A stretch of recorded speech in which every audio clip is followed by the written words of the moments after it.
This is the Talkin Bout The Hoosiers podcast, presented by thehoosier.com. Hey, before we jump into this episode of the Talkin Bout The Hoosiers podcast, make sure you are subscribed to the Hoosier on 3 on YouTube for all the IU content you could need, including press conferences, highlights, recruiting updates, the Hoosier tailgate, and of course, the Talkin Bout The Hoosiers podcast. Also, go follow Talkin Bout The Hoosiers on Spotify. We really appreciate it and hope you enjoy this episode of the Talkin Bout The Hoosiers podcast. Hey, what's going on, Hoosier Nation? Hey, real quickly before we get started here with this video, make sure you go over to thehoosier.com and join for just $1 in your first week. With that, you get a free year subscription to theathletic.com, where you can also check out all of their content as well. Come over to thehoosier.com, join the best IU community there is out there. We'd love to have you. Hello, ladies and gentlemen. Welcome back to the Talking About the Hoosiers podcast, now presented by Academy Sports and Outdoors. I'm joined by Zach Brown, and Kyler Staley will be joining me after. We have a big show today. I'm Drew Rosenberg, talking Indiana football. We'll be getting into some Indiana basketball recruiting later with Kyler. But, Zach, the Hoosiers are 1-0. You were there. How are you feeling? How are you doing after, the week one? College football's back. Yeah, it's great that college football is back. Of course, with the 2:30 start, it was kind of awkward. I got to see maybe a drive or two of that Ohio State-Texas game before I had to go and head to Memorial Stadium. But it's good for college football to be back. Obviously, there's a lot of good top 10 matchups, a lot of close games, low-scoring games, but it's overall just good that college football is back. It finally feels like we're getting back into the groove of things, which is always good. Yeah, the Hoosiers, 2:30 start against Old Dominion, 27-14. Wasn't the prettiest game. There, a lot of good, a lot of bad. I think we should start with the good. 27-14, Indiana dominated this game a lot more than the scoreline reflected. I think that's pretty obvious. I mean, Old Dominion outside of two plays had nothing offensively. You can't obviously discredit two plays because there were two massive plays. But what did you kind of see from the Indiana defense? Yeah, it was similar with the offense. Just as a whole, Indiana played really well for about 90% of the game. As a whole, the game, if the game's 100%, Indiana played well for 90% of it. It's just the 10% they didn't play well in, and 10% that they made mistakes in happened to lead to two 70-plus yard touchdowns and happened to lead to some red zone struggles offensively, which we'll touch on in just a second. But defensively, I mean, the numbers kind of speak for themselves. I think it was around 3 yards per snap outside of those two long runs. And now, of course, there's the caveat. Each time I'm going to say some of these stats, it's outside of those two long runs, which you obviously can't kind of take away from the final score and from the final box score and whatnot. But again, around 3 yards per snap outside of those two long runs. There was actually no snap taken by Old Dominion in plus territory. Those long runs were the only time that Old Dominion crossed the 50-yard line. I take that back. They crossed the 50 one other time, but a penalty brought them back onto their own side of the field, so they didn't take a snap in plus territory the entire game. The defense as a whole was good. I probably would have liked to see a little bit more pressure, but with the running quarterback, a guy like Colton Joseph that can use his legs, it's not surprising to see a little bit quieter of a game from a guy like Mikhail Kamara. As far as rushing the passer is concerned, Aiden Fisher, Elijah Hardy, they looked fine. Although the PFF grades didn't necessarily love Aiden Fisher's performance, but that's not too much to worry about in my opinion. But the secondary, I think, was the big standout. Last year, again, there wasn't really a weakness on last year's defense, but if you had to pinpoint one area where improvement could have been made to make it even better, it probably would have been in the secondary. And I think this year's secondary is just so good. D'Angelo Pon's an interception, Amari Ferrell an interception. Those two are studs. Those two will be all Big Ten players most likely. Lou Moore is playing like a guy that doesn't know if his college football future is going to be much longer. He's playing like a guy that's potentially out of eligibility after this upcoming game. But overall, I think the secondary was a big standout, a big plus for Indiana this weekend. But overall, last weekend was a good display for the defense. Again, just those two plays that they kind of stand out. They're large plays and had an impact, obviously, on the scoreboard. But I think overall it was a good defensive performance for Indiana. Yeah, the secondary was definitely, I think, a concern coming into the game. The late announcement of Byron Baldwin Jr. being out, and then Bryson Bonds now out for the season after suffering an injury.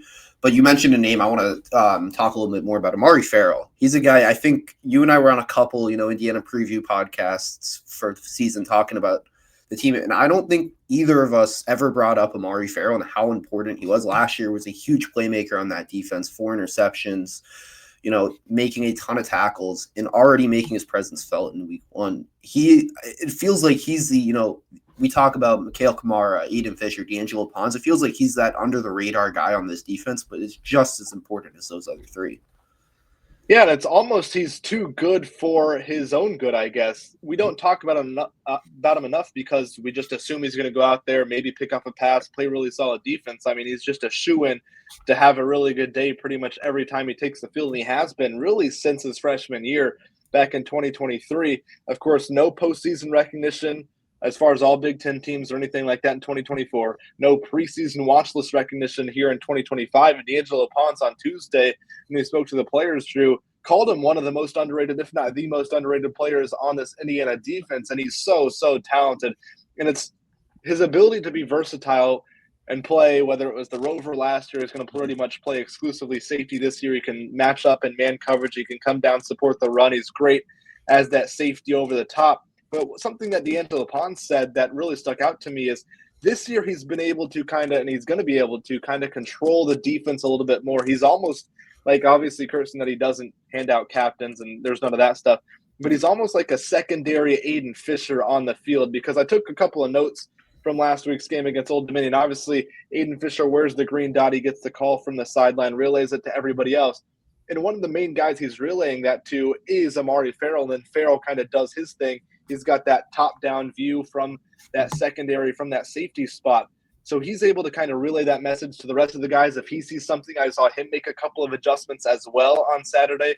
So I think not only the fact that he's so skilled and so talented and his ability is just off the charts, but I think Amari Ferrell is kind of becoming more of a leader and more vocal this season as well. Again, he's just a true junior. This isn't a fifth, sixth year type of guy. He's in his third year of college football. But I think his voice is becoming incredibly valuable for this Indiana defense, as well as his ability to just intercept passes. Obviously, you mentioned he led the team with 4 interceptions a season ago.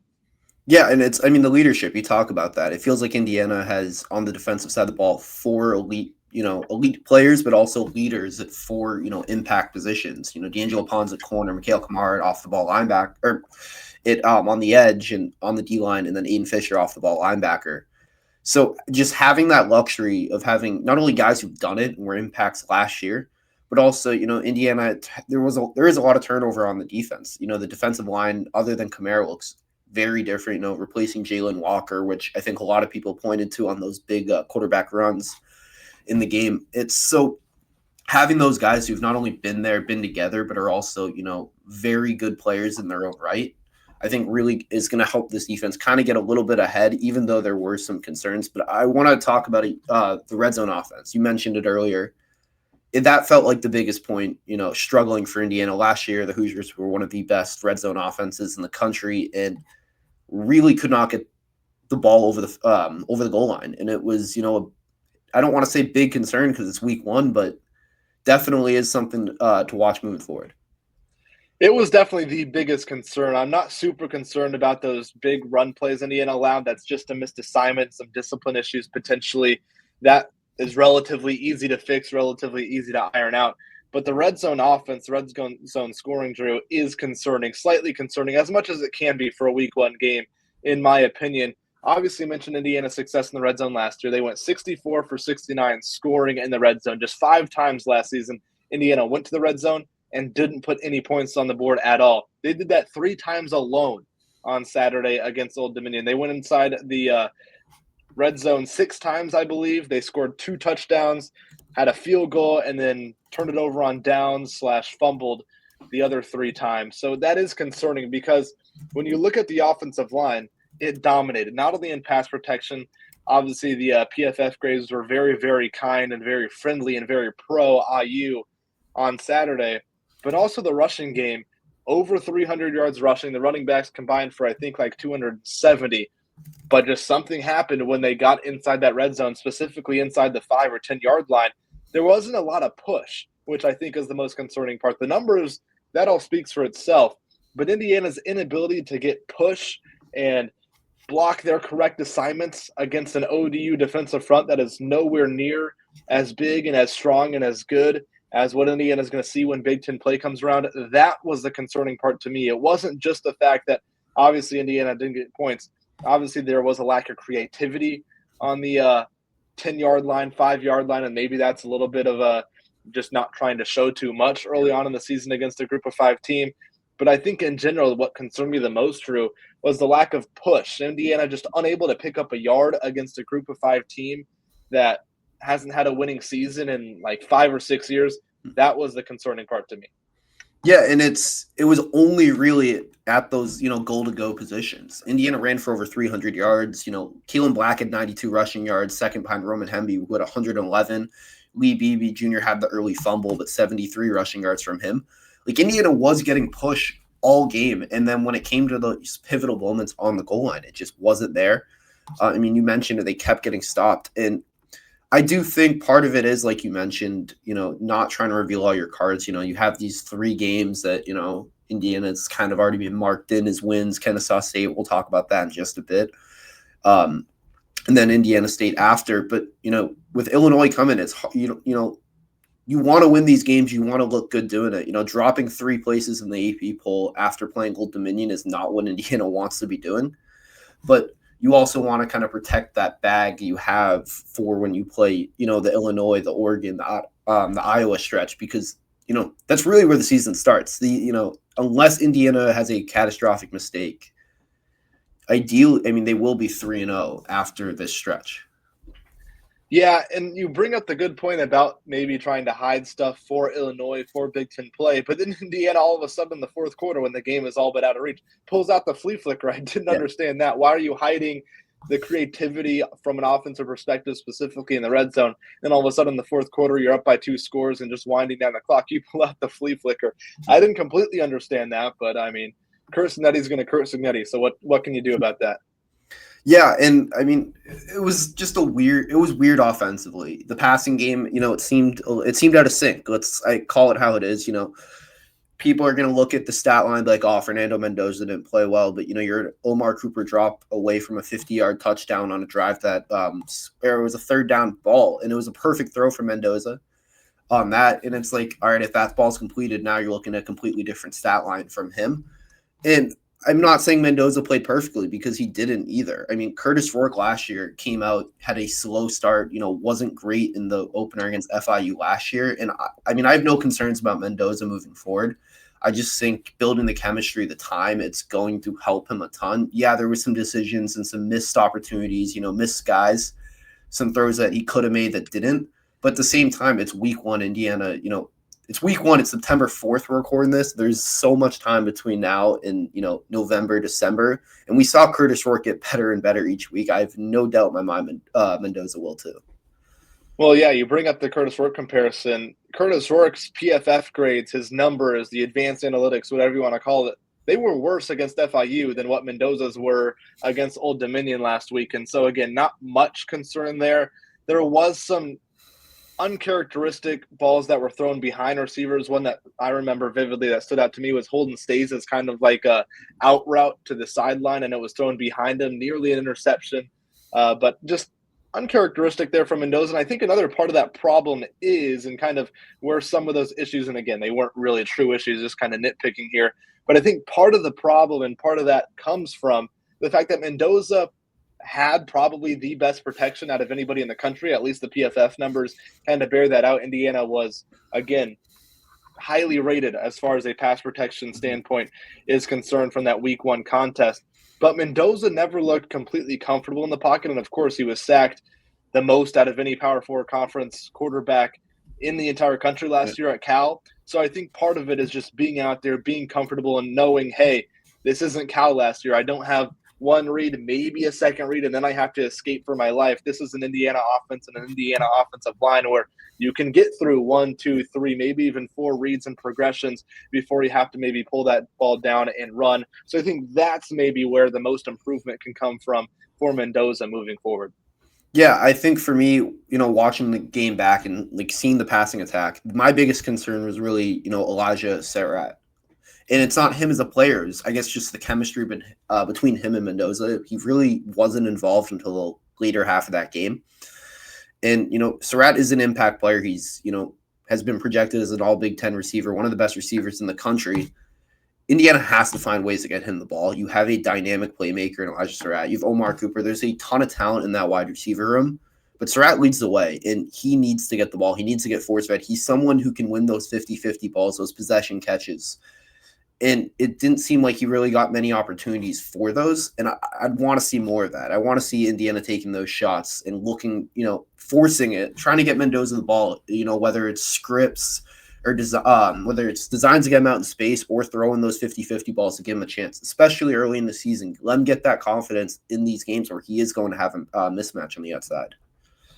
Yeah, and it's interesting because if you look at the two areas and the two ways that Surratt got a lot of receptions last season, it was on those kind of back shoulder throws on corner routes or towards the sideline. We didn't really see any of those, if I remember correctly, against Old Dominion. The other way was on those quick over-the-middle slant RPO type of plays. And again, we didn't really see too many RPO passes, at least. We saw some RPO, but it was a lot of just handoffs just because the run game was working so well for Indiana in that one.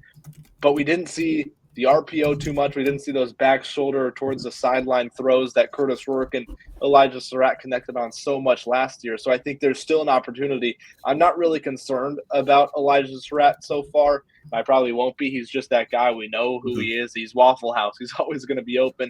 And I do think as we transition in a second to Kennesaw State, Drew, I think there is a good opportunity for Surratt to be tested this upcoming weekend. There's a defensive back on Kennesaw State who could potentially be an NFL caliber player at some point in his collegiate career, but I'm not too worried on Surratt just yet. Yeah, I mean, let's just jump into the Kennesaw State game. I think this is a perfect kind of testing chance for Indiana. Last week we saw them struggle against a running quarterback. Indiana gets the matchup against another one this week. Hoosier fans will likely remember Dexter Williams II was here, led I don't know if I'm sure you remember this game, Zach, 2022 against Michigan State, double overtime. He had 5-6 passing attempts, but 86 rushing yards and a touchdown, and just one of the weirder games in recent Hoosier history. Funny story real quick, Drew. I was there for that game. I was with the WIOX broadcast crew, the Indiana Student Radio. I was there. And I think that was the coldest I think I've ever been. It was negative 15 degrees. I couldn't feel my toes by the time kickoff had started. But yes, I think it was 7 passes. He completed 2 of them and then 1 in double overtime. It was a crazy game for sure. Yeah. So, Indiana fans will be familiar with Dexter Williams II. And I think after, you watch Colton Joseph, have those 275-plus yard runs, seeing Dexter Williams who, 10, I think he had 11 for – or 14 for 44 rushing yards last week against Wake Forest. It's, against a Power 4 team. He is someone who can run. He can throw it a little bit too. So it's having that, chance for Indiana to say, hey, you know what, this is what we saw last week. The quarterback keepers killed us in this part, and having a chance, a do-over in a sense, a chance to kind of get it right and fix before they play, get into the bulk of that schedule. Yeah, I think Dexter Williams is interesting because obviously at IU, he was much more of a runner than he was a passer, and I think that's still probably the case at Kennesaw State. So you bring up a good point. It's another opportunity for Indiana to go against a quarterback that likes to use his legs. And Dexter Williams, it's interesting. I think really the success Kennesaw State has this year kind of hinges on Williams and how much he can develop and how much he's grown as a passer. He's shown plenty of flashes, even dating back to his Indiana tenure, but at Georgia Southern too. And then in the spring and fall at Kennesaw State, he's shown flashes of that arm talent that pretty much everybody that's ever seen him play knows he has. It's just about being consistent and being able to get the ball to his playmakers on a consistent basis. So I think if Indiana can maybe force him to be a passer where he's not as comfortable as he is with his legs, I think Indiana will have a good time defending that Kennesaw State offense, which struggled a little bit outside of really the first couple of drives against Wake Forest. Yeah, so what should, I guess, Indiana fans be watching for? You talked with, Kai Millette of the Sentinel, who covers Kennesaw State football. What should Hoosiers fans be watching for on Saturday? Well, offensively, it starts and ends with Gabriel Binyard. That, who I've gathered, is the by far the best player on the offensive side of the ball. He's been, as Kai put it, the best player and most talented player on Kennesaw State for a couple of years.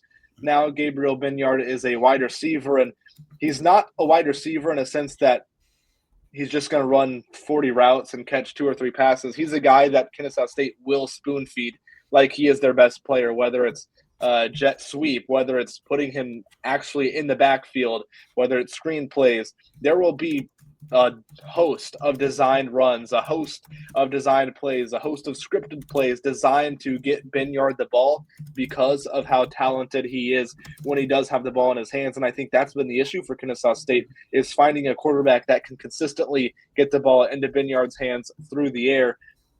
The offense is kind of an air raid type of offense. There's going to be a lot of dropbacks. I think it was 33 dropbacks and 33 pass attempts for Dexter Williams against Wake Forest. There's going to be a lot of passing. There's going to be a lot of opportunities to try and get the ball into Benyard's hands, and I think it'll be an interesting matchup. Obviously, D'Angelo Pons, one of the top cornerbacks in the country. I wouldn't be surprised if he kind of follows Benyard around for most of the game, but he's really the kind of player you circle on that Kennesaw State offense. If you're Indiana, you got to try and limit him because he has the talent of a power conference player, Benyard does. And then defensively, I kind of touched on it when we were talking about Elijah Surratt. Jericho Washington Jr., he is the top player on the defensive side of the ball. And as Kai put it when I was talking to him earlier this week, he's a legitimate NFL-type prospect. He has that type of not only physical ability, but just the ability and the tools that you want in a coverage corner. And I think it'll be an interesting matchup with Elijah Surratt. Obviously, there's few guys in the country that can consistently shut down and limit Surratt from a receiving perspective. So I think it'll be an interesting test just to see what kind of challenges that Washington poses for a guy like Elijah Surratt. But the defense is further ahead than the offense right now, from my understanding, for Kennesaw State. So we'll kind of see how that goes. Obviously, they help Wake Forest, who isn't really a good team and isn't really a good offensive team, Wake Forest. But Kennesaw State held them to 10 points. Really probably should have won that game if it wasn't for some special teams mishaps on some field goals and some extra points. But the offense right now probably not as far as ahead of the defense. So we'll see what Indiana can do. Obviously, they left a lot of points on the board against Old Dominion. So we'll see if Indiana can kind of take advantage again, a lesser opponent, but an opponent that's got maybe slightly worse of a defense on paper than Old Dominion if I had to kind of compare the two. So we'll kind of see what else Indiana can kind of do. Yeah, I mean, it seems like Wake Forest, or not seem like, they did struggle to run the football against Kennesaw State, averaged less than 3 yards a carry in that game. So I think, Indiana found a ton of success against Old Dominion running the football, and I think they're going to try to do that again. But we could see them rely on Fernando Mendoza a little bit more in week 2 than we did in week 1, which is something I am really interested to see. But before we wrap and move into some Indiana basketball talk with Kyler, I want to ask you, Zach, we had a tradition doing this last year. Didn't really do it week 1 because it was more of a full season preview. The current line, according to BetMGM Sports, guys, if you're betting, use BetMGM. But the Hoosiers are 35.5-point favorites. The over-under is set at 52.5. Zach, do you have a prediction for the spread and over-under? Yes. This will be in the Staff Picks article that we published Friday as well. But I'm going to go with 48-6. I know that Kennesaw State had some kicking problems, but I think they get maybe a couple of field goals.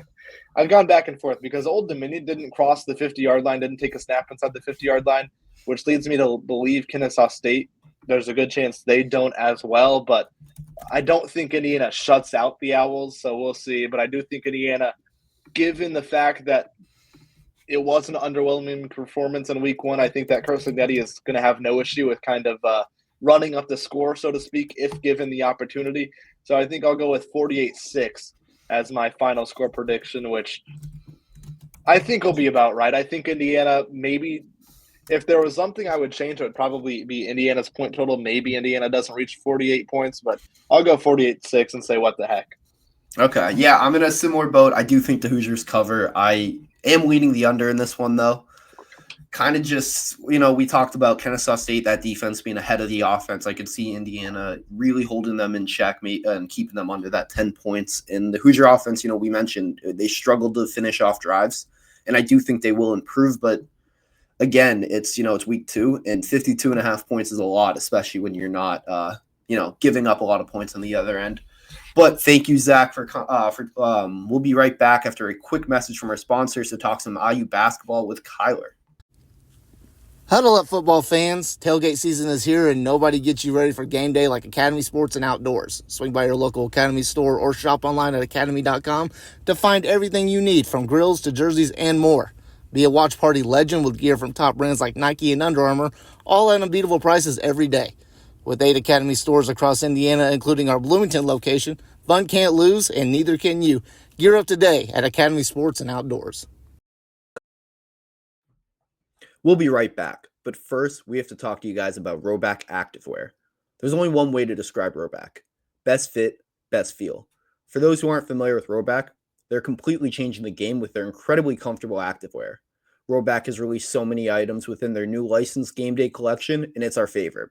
With novel polo designs and clean hoodie and Q-zip designs from some of your favorite schools, including the Indiana Hoosiers, it's definitely worth checking out. Nobody else in the market is pairing these level of custom designs with this quality of activewear. Rhoback's everyday shorts or their Delta Performance pants are the perfect pairing as well. They're both super comfortable, have an elastic waistband, and great fabric that is made to have the appearance of a nice short look, but the comfort for a day on the move. Rhoback has also been proudly leading the NIL charge, having signed partnerships with multiple college football stars, past and present, and are becoming the go-to brand for college athletes across the country.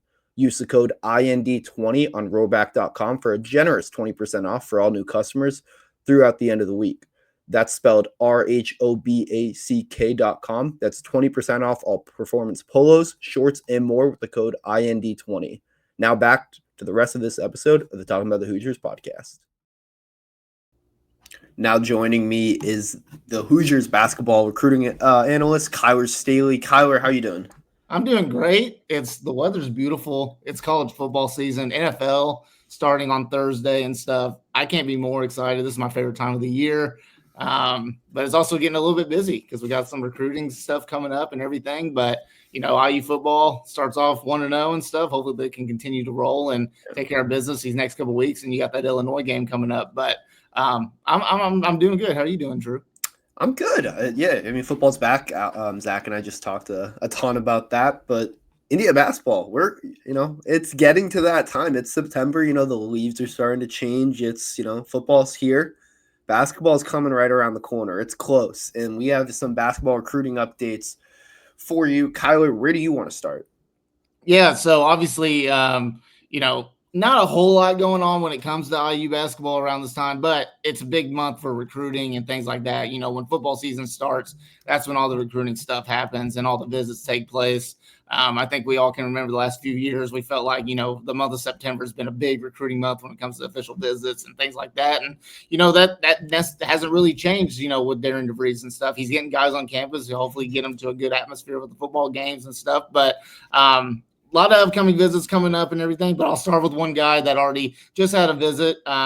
Some guy probably, how should I say this? Probably, the most talked about recruit right now when it comes on Indiana's radar, and that's Tate Kenny, 2026, 4-star, top 15 guard out of, I think he's around Louisville, Kentucky, if I can remember correctly. But he recently just came off an eighth official visit to Indiana the last weekend of August. A guy that's been kind of thought as, he's going to Louisville. Louisville has a lock there. I'm sure we all saw it on social media. If you're on social media, both the Louisville head coach, Pat Kelsey, and Mark Pope, Kentucky's head coach, made midnight home visits to see him. So with the window where, the coaches can go out and actually do in-home visits starting, those guys jumped on that opportunity and took it literally, showing up at midnight at his house. But couple of reports came out. Joe Tipton from On3. A lot of people had thought about that Louisville was going to be kind of the locked-in team there. But, he said not so fast because it looks like Indiana and Kansas have also made kind of pushes to be in that kind of front-running trio. Kentucky is still kind of there, but it doesn't seem like they're going to be a team that's going to eventually land him. But it looks like to me, if you ask me, Louisville is still the team to beat here. But I think Kansas and IU have done some really good jobs with that recruitment of Tate Kenny. So we'll just kind of have to see where it goes from there. I don't know of any commitment date or anything like that, but definitely a recruitment to watch out for. And then just with some upcoming visits coming up this weekend, Junior County, 2026 4-star guard has a visit with Indiana, official visit. So he's a guy that Indiana kind of got on later in the summer, I would say, extended an offer there. So a dynamic guard makes sense why Indiana is recruiting him, why Darren DeVries is recruiting him. So you have to kind of go to the Hoosier.com and check out, the information on that visit. But a few other visits coming up in September. You got Ethan Taylor, September 19th to the 21st. That's probably maybe the number one target for Indiana you can make. So with the in-home visits happening where the coaches can be out and about and recruiting with this window happening right now, Darren DeVries and I believe assistant coaches Kenny Johnson and Rod Clark made a visit to go see Ethan Taylor. So he's a four-star center, arguably maybe the best center in the 2026 class, at least one of the centers that has the most upside. So definitely Indiana is really all in on that recruitment. So he has his official visit coming up 19th through the 21st.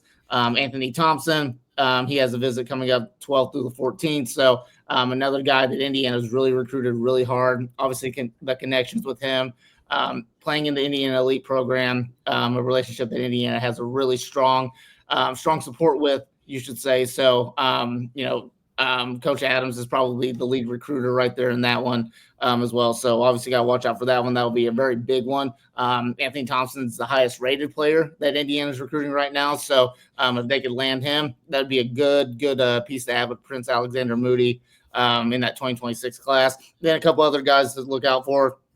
Davian Atkins, four-star power forward. He has a visit set for September 12th through the 14th. And then another guy, there was a couple interesting reports coming out with him is 2027 four-star point guard Chase Branham.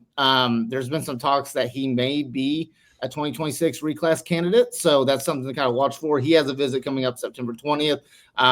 If I recall correctly, he was one of the first offers that Darren DeVries and his staff extended to when Darren DeVries took over as the Indiana head coach. So definitely one to watch out for. But obviously there's a couple other visits that are set up for the month of October as well. I'm sure we'll get onto that, later this month as well. But right now, these are kind of your main guys right now to focus in on. Another guy, Latrell Aldman, had a visit back in June and stuff. Still a strong running. There's still a strong chance that Indiana can land him. It looks like it's going to be between Indiana and Tennessee. If I kind of had to put money on it, but recruiting never stops, right? And Indiana, Darren DeVries, they're doing a lot of work. They're really trying to build that recruiting class for 2026. They already started off well with Prince Alexander Moody, and then hopefully they can land at least a couple other more guys to kind of pair with him. Yeah, I mean, you talk to the national media, Jamie Shaw, Joe Tipton both kind of mentioned the number 4 is kind of what I keep hearing. And, it seems like, Darren DeVries is going to take 4 guys in this class. It's why he's been so aggressive. It's why these visits are all lined up is, it feels like almost a sprint to that November national signing day. And it's getting guys on campus, getting them here, getting them, change the vibe about the program because, Darren DeVries can only do so much recruiting before ever stepping foot on, an assembly hall and playing a game. And I think that's, a big challenge because the last 4 years we've seen the style and it hasn't, been appealing to guys. So how does Darren DeVries style and how is he able to convince these guys to come play for him without them seeing what, Indiana basketball is going to look like under him? What has that challenge kind of been like? Yeah, I mean, it's obviously you can go back and you can watch, his West Virginia team last year. You can see that that's probably your best video that you're going to get. You can also go back and see his Drake teams that he coached and stuff, especially if you're a guy that's similar as like Tucker DeVries as well. You can kind of see how Tucker DeVries has been used the past 4 years under his dad's system. So it is a challenge right now because, there are some guys that do want to wait to see, okay, yeah, we know what Darren DeVries is about. We've seen what he can do at West Virginia, what he did at Drake, but we want to see him in a new environment. And I'm talking kind of, in the player's point of view, we want to see him in a new environment. Is this Indiana team going to be good right off the bat? Does the style translate into the Big Ten? Who knows? But I do think a lot of these guys want to commit sooner rather than later. That's just the vibes I always get around this time. Very rarely do you see guys extend their recruitment all the way to the spring, but some do. So you kind of got to watch out for that. But, you kind of touched on a little bit, Darren DeVries probably going to have around 4 guys, I would say, probably commit in the 26th class. He's a guy, and he said it before, he wants to build a foundation, and he wants to have guys that are going to be in the system for a long time. And he wants to build through the high school classes. Yeah. There's a lot of coaches that prefer to build through the transfer portal. I think Mike Woodson was kind of leaning toward that a little bit. Every year it was, building pieces, just filling in the gaps and stuff. But, you want to use the transfer portal to fill in the gaps that you need right away. But you also want to use the high school, recruits as guys that you can build and develop, and they can have, hopefully you can have guys in your system for a long time. Prince Alexander Moody, probably a guy that's not going to play right away, but he's going to be a good developmental piece, and that's kind of what Darren DeVries is kind of looking for. So if you can get a couple other guys, like an Ethan Taylor, like an Anthony Thompson, guys that'll especially Anthony Thompson would probably play right away at Indiana and stuff, but they're also guys that you can also develop really well. Hopefully have in your system for a while. And that's exactly what Darren DeVries is doing with these guys that he's recruiting right now. Yeah, I mean, you look at the roster for next year, or what the projected roster looks like. I want to say 2, 4, 6, I think 8 spots right now. So, there is a ton of room on the roster next year for 4 freshmen. I guess 3 more if you're including Prince Alexander Moody, who's already committed, in addition to adding in the transfer portal. And I think, going to the Indiana football coach, Chris Signetti, he's talked about building through the high school ranks and then, adding guys, to fill holes through the depth chart. And I think that's kind of what Darren DeVries wants to do. You mentioned Mike Woodson. That was someone who was filling every single hole, doing everything through the transfer portal rather than building through high school. And, Indiana did land some top recruits. We saw Mackenzie Mbaka, Jalen Hood-Schifino, and some other blue chip prospects. But for the most part, it was, rebuilding the roster through the transfer portal. And that can be so difficult in today's, college basketball, trying to build chemistry through that. So having your culture established through the high school, ranks is going to be really important for Indiana moving forward and trying to find that balance for Darren DeVries. Yeah, it just, this is no knock on Mike Woodson. This is just kind of the way that he wanted to build his roster. But, there really was never really long-term developmental pieces, right, for this team. Maybe Malik Renew. Malik Renew was probably the one guy that he developed kind of the long-term, was there 3 years. But, Mike Woodson was definitely, and the staff were definitely guys that, hey, we're going to go out and we're going to spend money on the best transfer portal guys and stuff. Where DeVries is going to do that. He's going to have a big bank to play with. Mm-hmm. Scott Dawson's even said that. He'll have any amount of bank that he wants to play with and stuff to make sure he lands those guys. And they spent quite a good money this year as well. But, he's going to go out and spend money on, the lots of money that it takes to land like top transfer guys and stuff. But he's also going to do it in a way that, he's not going to go out and just try to get the best players. He's going to go try to get a really good player that fits his system really well. So, but yeah, I mean, I think, a high school level, I think in the next few years, if you can get guys to kind of, stay for a little bit, you never know with the transfer portal right now. If you can get guys to stay for a little bit and then, kind of develop them into guys that can be really, really solid pieces for you, by their sophomore or junior year. I think that's the way to go. And I think that's the way Darren DeVries will kind of wanted to build his program around.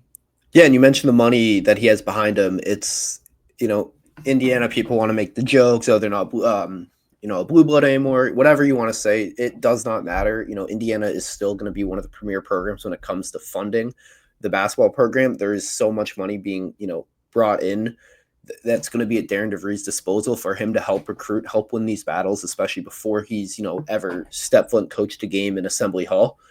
And, you can look at last year, West Virginia, started Drake. The difference between West Virginia and Drake NIL is, I mean, I don't know exact numbers, but I'm sure it's pretty big. But the gap between Indiana and West Virginia is also really sizable. It's why Darren DeVries leaves West Virginia after 1 year. West Virginia is not a bad basketball program. It's just Indiana has so much more in resources behind them that it's going to allow Darren DeVries, to be more aggressive and go after these top blue chip prospects in both the transfer portal and the high school recruiting class. But I guess moving towards the 2025-2026 season, Indiana, since the last time we talked to IU basketball, it's been a little bit.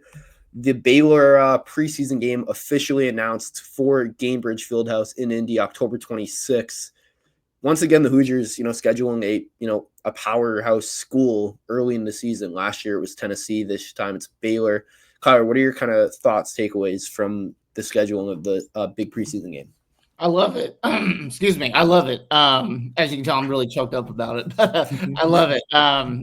They did it last year with Tennessee. Obviously, you got to take these kinds of games with a grain of salt, but it's also good to see Indiana going out and playing against powerhouse programs, right?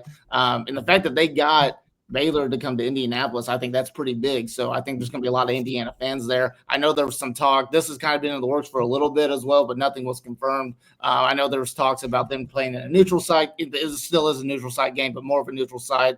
In St. Louis, I think, Kansas City, around in that area. But ultimately, they decided, with just having it at Gamebridge at the Pacers Arena in downtown Indianapolis. So I love it.